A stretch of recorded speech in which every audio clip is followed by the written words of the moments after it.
မင်းကလေးတယောက်ပျော်ရွှင်စွာခုန်ပေါက်ကစားနေတဲ့အချိန်သူမရဲ့ချစ်သူဟာအနားမှာတင်အသက်ပြောက်သွားလိမ့်မယ်လို့ဘသူကထင်ထားမှလဲသူမမြေပြင်ပေါ်ကိုပြန်ဆင်းมาတော့တွေးလာတဲ့ဓာတ်ဥကျွန်းတစ်ခုကစောင့်ကြိုနေခဲ့ပါပြီနောက်ထပ်ပြစ်မှတ်ကတော့အမျိုးသမီးတဦးပါပဲသူမဟာစပွဲပေါ်ကထူးဆန်းတဲ့မျက်နှာပုံတစ်ခုကိုတွေ့ပေမဲ့အမှုမဲ့အမှတ်မဲ့ပဲအမိုက်ပုံနဲ့လွှင့်ပစ်လိုက်ပါတယ်ဒါပေမဲ့စက္ကန့်ပိုင်းတွင်းမှာပဲသူမဟာဗီဒီယိုနဲ့ရိုက်နှက်ခံလိုက်ရပါပြီတိုက်ခိုက်သူဟာသူမခုနကလွှင့်ပစ်လိုက်တဲ့မျက်နှာပုံကိုပဲဝတ်ထားတာပါ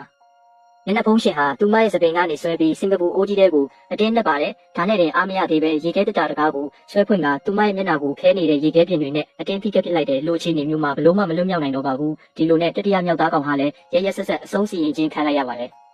စတုထမြောက်ပြစ်မှတ်ကတော့အမျိုးသားတယောက်ကသူ့အိမ်ထဲမှာလည်းအဲ့ဒီမျက်နှာဖုံးကိုထပ်တွေ့ရပြန်ပါတယ်သူဟာသတင်းထဲကလူသက်သမားဆိုတာချက်ချင်းသတိရသွားပြီထွက်လာခဲ့စမ်းငါကလုံခြုံရေးဝန်ထမ်းကလူတက်တာငါအတွက်တော့နေ့စဉ်အလုပ်ပဲလို့ကျင်းဝလိုက်ပါတယ်ဒါပေမဲ့တတုတ်ပြန်ဖို့အချိန်မရလိုက်ခင်မှာပဲဓာတ်ချက်ကသူ့ခန္ဓာကိုယ်ထဲကိုစိုက်ဝင်သွားပါပြီ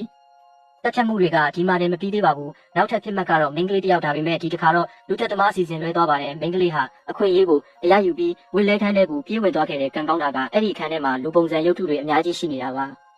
သူမဟာရုပ်ထုတွေကြားထဲမှာငြိမ်သက်စွာပုံအောင်နေရင်မျက်နှာဖုံးရှင်ဟာသူမအနားကိုတဖြည်းဖြည်းချင်းနီးကပ်လာပါတယ်အသက်ရှူတန်တောင်မထွက်ရဲတဲ့အခြေအနေမှာ